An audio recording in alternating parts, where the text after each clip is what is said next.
Hey guys, how many words do you know in English? How many do you need to know to be able to be fluent? How do you learn them? Do you learn the right words? In this video, we're going to answer all of these questions, or at least I'm going to give you tips on how I did it and how I learned English. Yep, let's do it.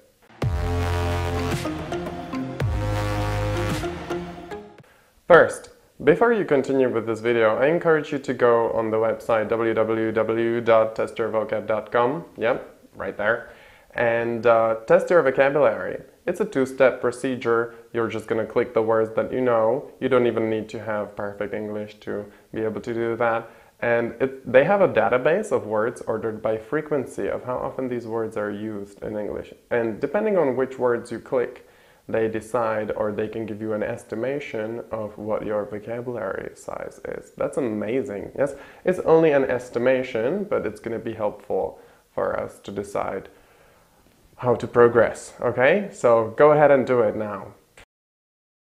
Well, I hope you scored a lot. So if you didn't score as much as you wanted, don't be, sad about it. It will get better eventually. In normal English, that means in movies and books, original ones, they use about 20 to 30,000 words. I know, it's crazy, isn't it? So then if you scored like 2,000–3,000, you might now know why you're unable to understand movies, if that's your case. If you scored around 5,000–6,000, then I think you are on a good way of getting there, but it's still probably not enough, and you still need to use your imagination a lot when you watch movies or read books. However, if you're somewhere around 10,000, that's pretty much ideal, and I think that with 10,000 words you don't really need any specific education. You just need to use the language, and it's going to keep getting better as it is. How many words do we need to know to be fluent? That's really individual. It really depends on how we think and how we're able to approach speaking. I did have one student who had, I think it was about 2,800 words on this test she scored, but she was fluent. Like seriously, she was so fluent. It was great. One of the biggest mistakes that people make is that they learn stupid words. Honestly, learning things that I might not need, that's a waste of my time. Especially if I'm a beginner or pre-intermediate or even intermediate, I need to be very selective in what I choose to learn. I can't just learn whatever comes across, I really need to be specific. There are some pages, for example, which I used, where the words are ordered by frequency. So you can just click through it when you're bored at work, and you can find the words that you don't know and which you are sure that people use very often. And another mistake that the people make often is that they learn individual words instead of learning the collocations, right? We need to learn the collocations, so I can't stress that enough, really.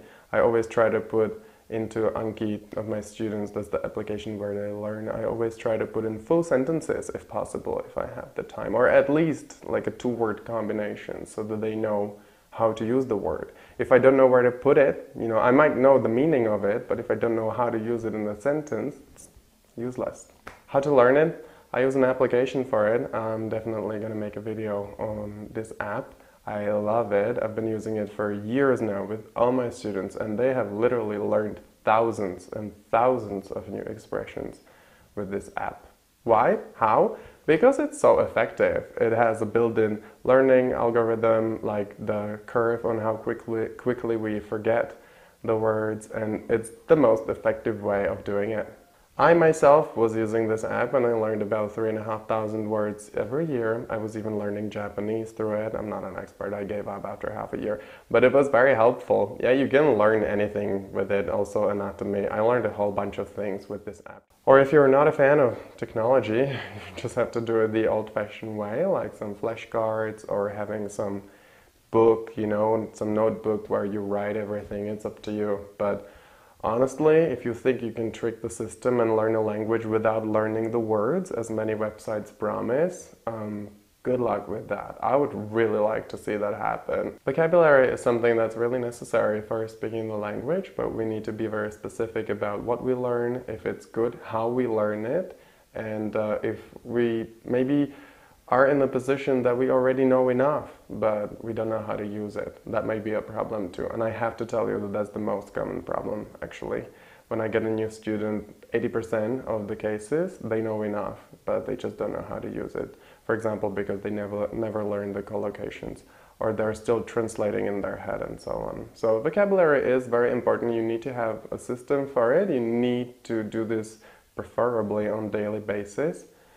For a year or two, and that's it. Then you're done. Then you know enough. When you reach your 10,000, you're fine. You don't have to go on. Yeah. But there are other things that are equally or even more important in the language. All right. So have fun. Bye.